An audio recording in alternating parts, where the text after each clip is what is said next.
Personally, I worked with the senator for quite some time, together on many different bills, but the one that I think stands out was our water legislation.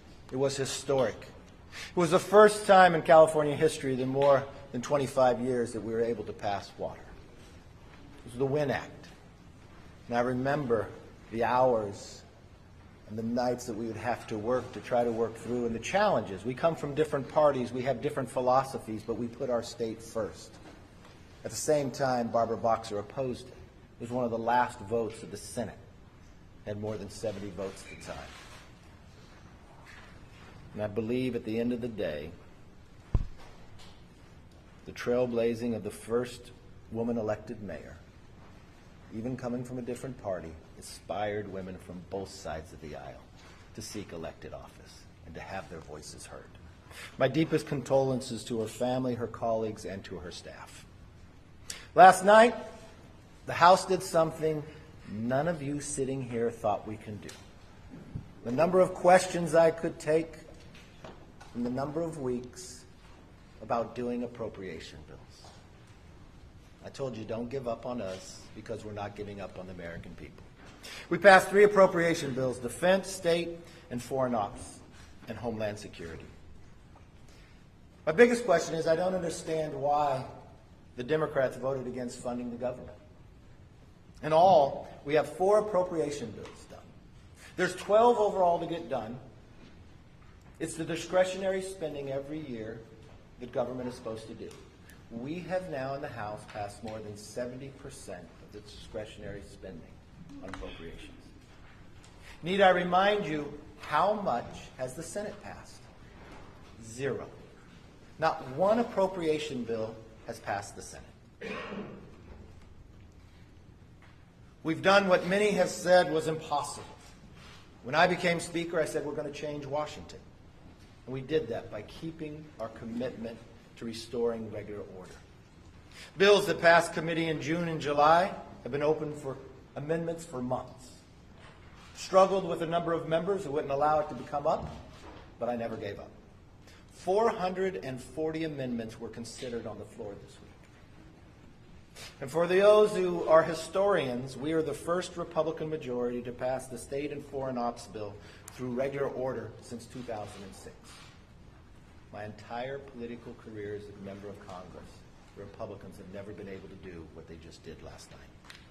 As we continue to get conservative wins and return to regular order, we actually need a stopgap measure to allow the House to continue to finish its work, to make sure our military gets paid, to make sure our border agents get paid as we finish the job that we're supposed to do.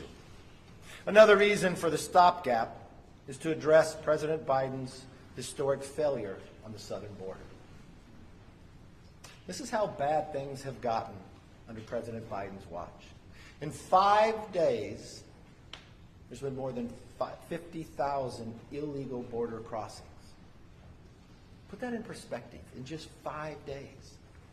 That's more than twice as much as the average for the entire month in the last administration. A wide open policy hurts America. We've heard it from Democrat leaders across the country. But despite the chaos, the president still won't go to the border, setting new records every day. Fentanyl at an all-time high, killing Americans, and he refuses to go to the border. He's been one time in 50 years. One time in 50 years. He's had more dinners with Hunter Biden's foreign business partners than he has going to the border. Think about that for 1 minute. Something he said he's never done. He's done more than he's ever been to the border in 50 years as an elected official. He was less than 200 miles from the border this week in Arizona. Less than 200 miles. And he couldn't even stop by for an 87-second photo op. Really makes you believe that President Biden is deliberately letting this happen and trying to continue to ignore it. If Biden won't visit the border, why won't he at least listen to the Democratic leaders that are elected across this nation? Mayors of New York City say Biden's border policy will literally destroy the city of New York. Governor of New York says illegal immigrants should go somewhere else. The governor of Massachusetts declared a state of emergency. Mayor of El Paso says the city is at a breaking point. Mayor of Eagle Pass, Texas, says President Biden has abandoned them. Not one of these individuals is a Republican. Why does President Biden and congressional Democrats continue to ignore the border and ignore their own leaders? That is why I'm putting on the floor a stopgap measure that will fund the government and secure the border. No longer can the president ignore a problem he created that kills Americans every single day, destroys some of our greatest cities, and puts states in a state of emergency. Every member will have to go on record of where they stand. Are they willing to secure the border, or do they side with President Biden on an open border and vote against a measure to keep government open? House Republicans are working through an impeachment inquiry to hold this administration accountable. Yesterday, we heard from expert witnesses who said that there is enough evidence for an impeachment inquiry. Jonathan Turley, he said, and I quote, "I do believe that the House passed the threshold for an impeachment inquiry into the conduct of Joe Biden." Bruce Dubunski, the forensic accountant, "As a fraud investigator, when I see smoke, I immediately look for the fire. Why were members of the Biden family and close business associates receiving millions of dollars of payments from foreign entities and individuals?" Republicans have been uncovering the Biden family culture of corruption, and we will follow the facts wherever they lead. Again, remember, as the president ran for office, he told us he's never talked to his son about any of the business. We now know that's a lie. Not only did he make phone calls in, he had meetings. There were benefits for those dinners. A new Porsche, more than $3 million from a Russian oligarch, travels to 9 family members. As Chairman Comer announced, we are moving forward with subpoenas for Hunter and James Biden's personal and business bank records. The American people deserve to know the truth, and that's exactly what we're doing. This is not impeachment. This empowers the House to get the facts, to answer the questions the American people were wondering. With that, I'd like to turn it over to our chairman, Mr. Mark Green.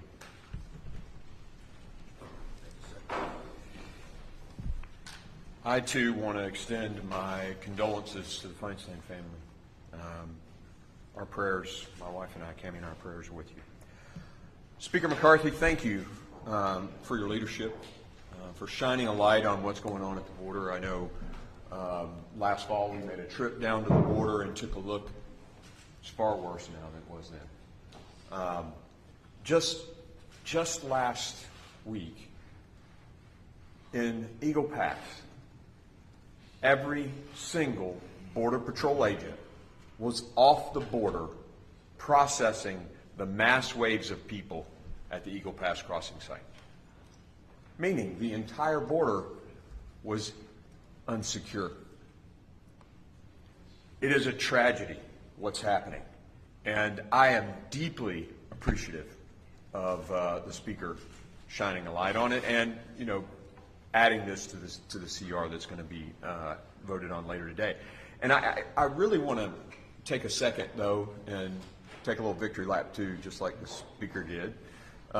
Yesterday, we passed Homeland Approach with every single Republican voting for it and 2 Democrats voting for it. That was pretty cool. We're moving the needle on this. The Speaker talked about, the mayors and the folks that are out there talking about the impact, the human cost impact, the financial cost impact in New York and Massachusetts. But we had Democrats on my committee this week admit that there was a humanitarian crisis at the border, that the cartels are in control of the border. Go listen to them. Yet President Biden and Secretary Mayorkas do nothing. And so, Speaker's leadership, we're going to put this on the CR. And look, there's a return on investment here that's pretty simple.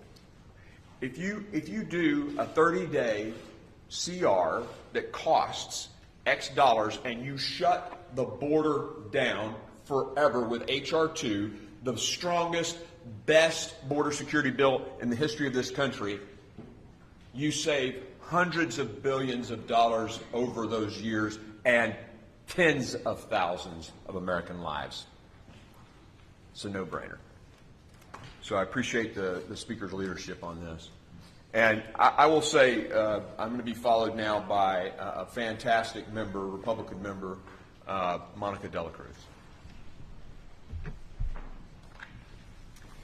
Thank you, Congressman, and thank you, Mr. Speaker, and my fellow colleagues. My name is Monica Dela Cruz, and I have the honor of representing Deep South Texas, the Rio Grande Valley, here in the People's House. Joe Biden's reckless policies have left our border wide open. And you know, I can't even use the word border anymore because under Joe Biden, the word border does not exist. It is fully open. Just to give you an idea, in 2017, we had fewer than 25,000 border crossings per month.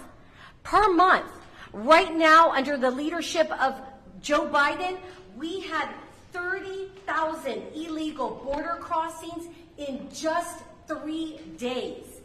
Do the math, 30,000 in just 3 days. This is not only affecting our local communities, but it is affecting communities all the way up to New York City. And we're going to hear from my fellow colleague about this. It's not just about the illegal immigration, it is about the drugs that are coming through our borders. I'm a mother of 2 children, and I worry every single day about what's coming across our border. In Nueces County, in the last year, they confiscated 2.5 gallons of fentanyl. 2.5 gallons. Think about that. 2 jugs of milk. 2 to 3 jugs of milk. That's enough to kill 2.5 times the population of Houston, Texas. And that's just what we've confiscated. There will be families sitting around the Thanksgiving table with a chair that's empty, missing a child, missing a husband, missing a parent because of Joe Biden's reckless policies. Under the Speaker's leadership, we made a commitment to America. And the Speaker and my colleagues and I have kept that commitment to America. We passed H.R. 2, Securing the Border Act, so that we could show Americans that we are committed to keep American communities and Americans safe. With that being said, Chuck Schumer and President Biden have done nothing, absolutely nothing. In fact, Mayorkas came to the RGV sector just recently when we had thousands of people crossing in Eagle Pass, Texas, just a couple of hours away. 7,500 people crossing in 2 days with a population of Eagle Pass, Texas that was only 28,000. Think about that. It is incredible. I introduced legislation this week to get our Border Patrol agents paid. God forbid we have a shutdown. Not only that, but I have introduced legislation that will ensure that if a stiff penalty will be given to those who flee Border Patrol and custom agents. We are working hard, but the president and too many Washington politicians have failed to act. The government is not a telenovela. We came here to lead and deliver results and solve problems. And most of us are here to do that. So today, Will we vote to shut down the federal government, or will we vote to shut down the border? The choice will be made in just a couple of hours. I choose to stand with hardworking families. I choose to stand with Border Patrol and custom agents, and I choose to stand with American people who want a secure border. Thank you very much. Well, thank you very much, and good morning, everyone.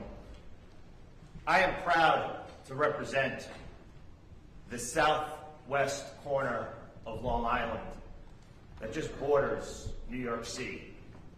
And over the last couple of weeks here on Capitol Hill, much of the conversation and the rhetoric has been focused around the fact that Republicans can't seem to agree.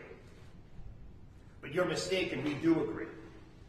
We agree that we need to rein in reckless spending from Joe Biden's administration.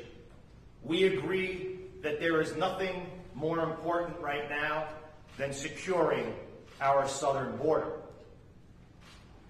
If you want to see people who can't get along, focus your attention on what now has become a circular firing squad of Democrats.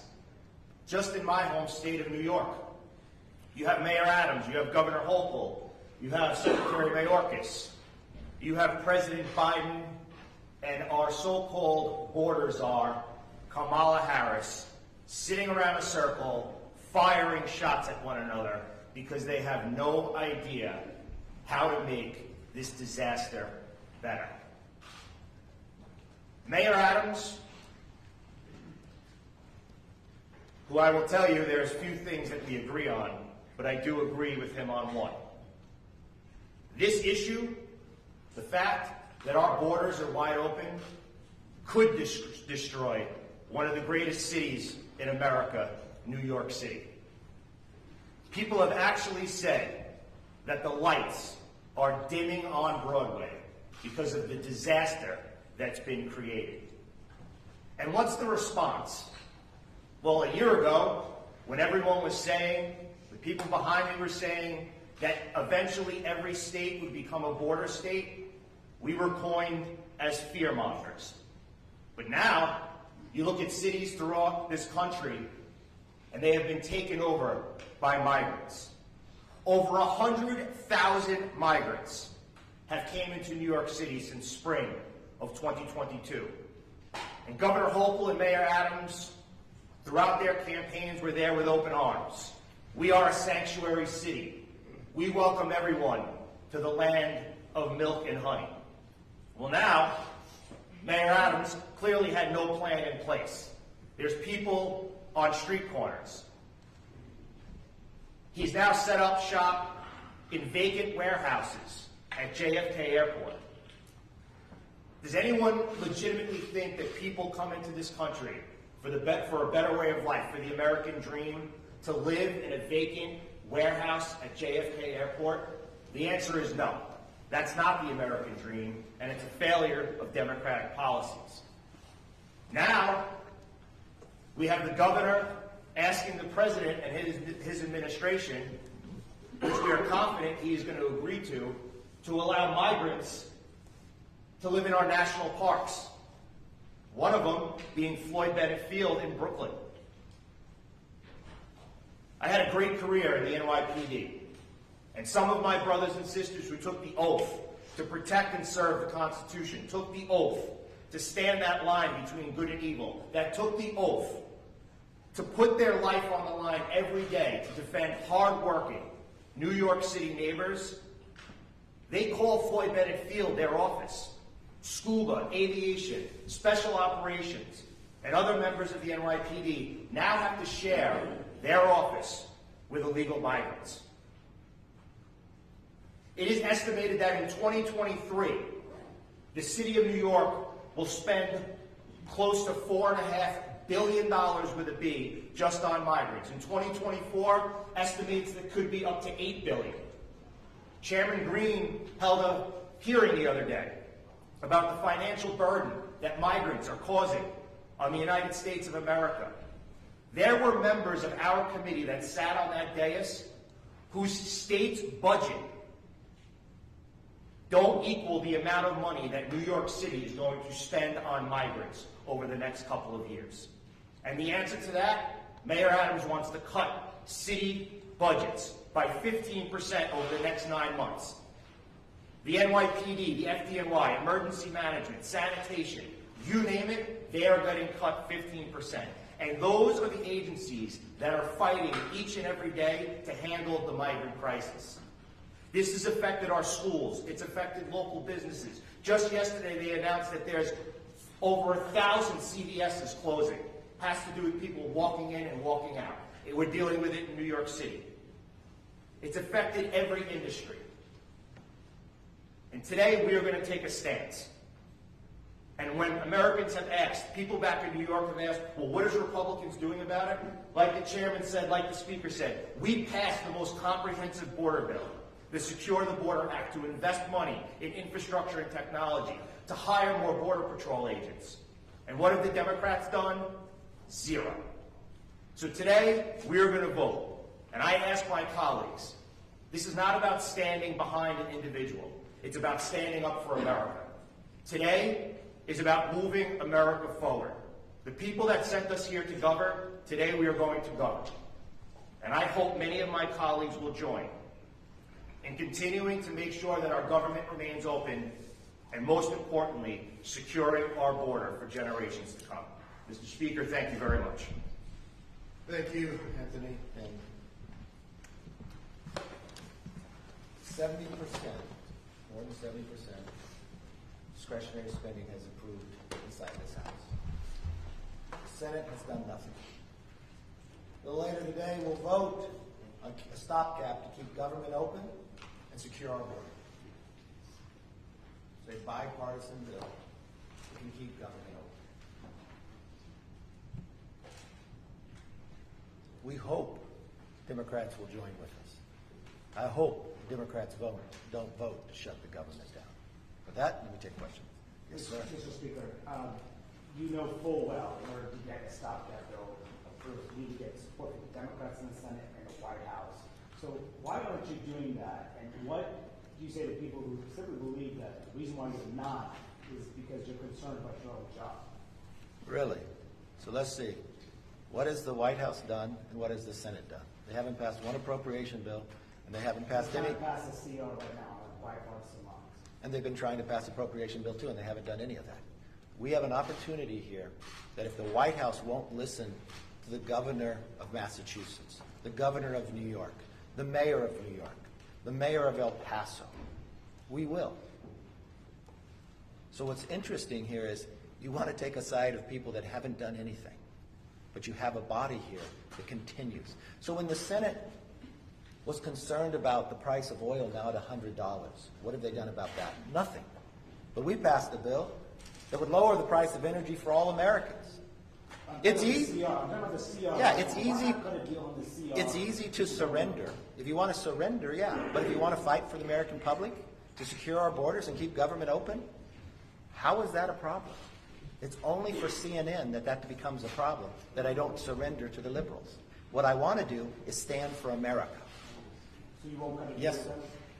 Are you gonna need Democrats to CR the line? There's already over 9 Republicans that have said they will never vote for it. We'll see. I can't understand why someone would side with President Biden on keeping the border open. We'll see when the vote comes. If those individuals vote that way, you should ask them that question.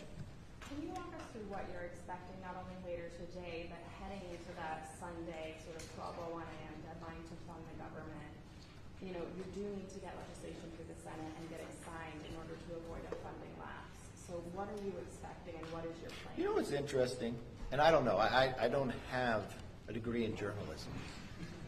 But if I phrase back the questions you asked me last week, you'd ask me, well, what do you expect to do when all your appropriation bills fail? Why do you assume when the Senate has done nothing and the House continues the act that I should do what the Senate does? Why, if we are a separate body that represents America, why can't we stand for America?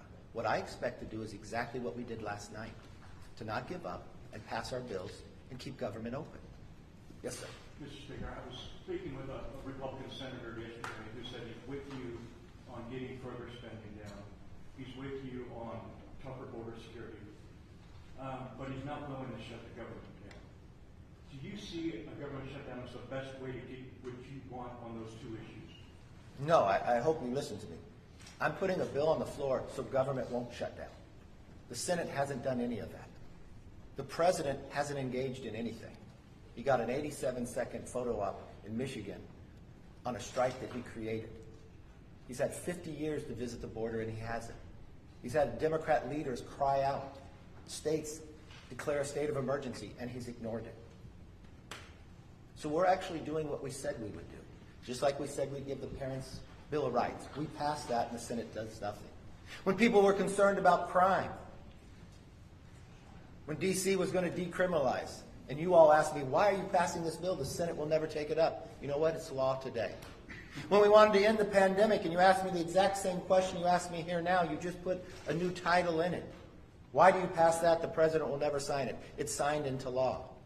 When you asked me that you could never, because Republicans in the past couldn't pass a border security bill, we have a slim majority. We have a slim majority. We had 3 members out yesterday, and we still passed those appropriation bills. I don't know in the moment of time that you will look at what body works and what body talks. What body represents the American people and listens to them and takes action. And it doesn't matter what party they're in, we listen to all sides. We offered 440 amendments. We went through regular order, something this body has not seen. Since I became Speaker, we had a total open bill, something that hasn't happened in 7 years for the whole time of Pelosi and Ryan. I don't know what they teach in journalism school. I want you to believe in this country. You don't have to be so negative. This is America. We're too great to think so small and be so negative. Yes? Mr. Speaker, you have made border security a central issue here in this funding fight. There's a group of bipartisan senators, as you know, that's negotiating a border security amendment. How involved are you in those talks? Are you talking with some of your friends on the other side of the Capitol? It's not just I who's made it the issue. The governor of New York, the governor of Massachusetts, Republicans and Democrats here and in the Senate as well. I've talked to, yes, Democrat senators and Republican senators about it. The difficulty that you have is the leader in the Senate, if you want to get, what you have to do is get real policy, just like what we're doing today. This gives real policy in H.R. 2. Because the challenge is what the president has done here by opening the border. You have to get 60 votes in the Senate for policy change. That's going to be a high threshold, but it has to be policy. Yes, ma'am. What kind of assurances has your leadership team given you that they won't challenge you for this leadership if motion to make it comes up next week? I've never asked anybody that question on. I don't intend to. You know the best thing to do is just leave. Yes. What is real policy on the board? What is First thing I would do is, do you know as taxpayers, we're paying money to store the materials instead of finishing the holes in the wall? The first thing you do is you finish the wall. The next thing you reinstitute Remain in Mexico. Title 42. You've got a number of members on both sides of the aisle that would support that. And then we have to have asylum reform. You allow people just to claim asylum to walk in. 90% of them doesn't hold up, but they're already in the country and never depart. Then we have to stop the cartels, the human trafficking that they're doing, the wristbands in America that they still have to pay back. We need to stop the fentanyl. Do you realize what fentanyl is doing in this nation? It's the #1 killer of Americans between the ages of 18 and 45. I want you to think for one moment, for every person in America, what happens between the ages of 18 and 45? It's the years that you reproduce. It's your most productive years in business. It is the age of those who are willing to serve to defend our freedom. That's what it's attacking. It starts in China and comes through the border. It kills 300 Americans a day. What would you report if an airliner crashed today? Because that'd be about the same number. But what if the plane crashed again tomorrow and the next day, and the next day, and the next day. Would you sit here and ask me the question, why don't I surrender and just go with the Senate and ignore the problem? Is that the question you would ask?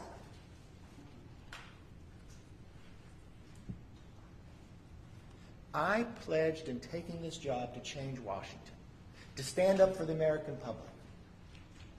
And that's exactly what we're doing. But if you want to take the easy way out, if you want to just assume the status quo, if you believe allowing that to continue is the best place for the country, then I guess I'm not your speaker. But as long as I'm here, that's what I'll fight for. Mr. Speaker.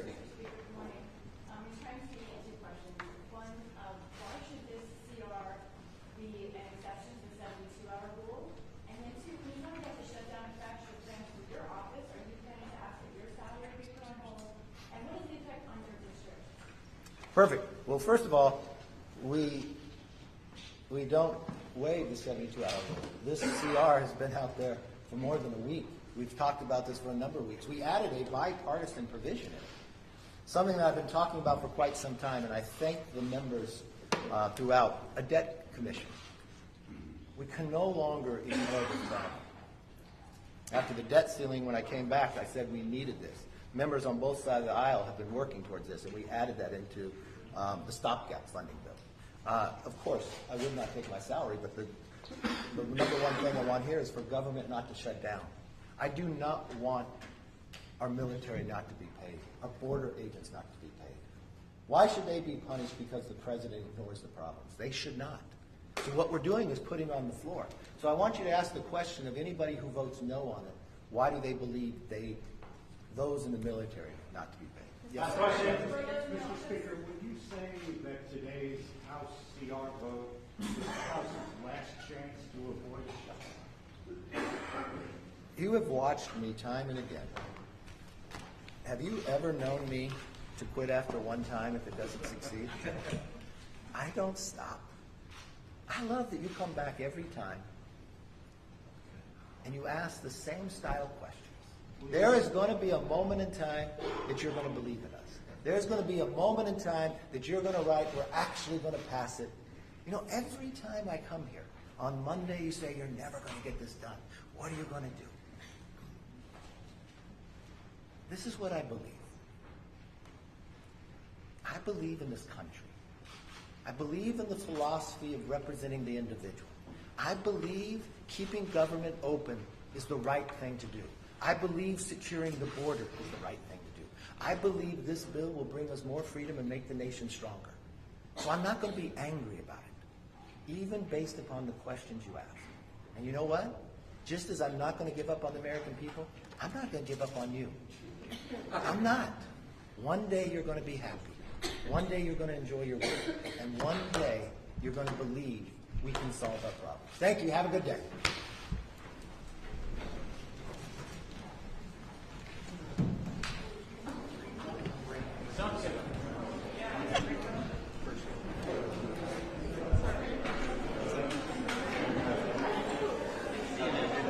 Honestly,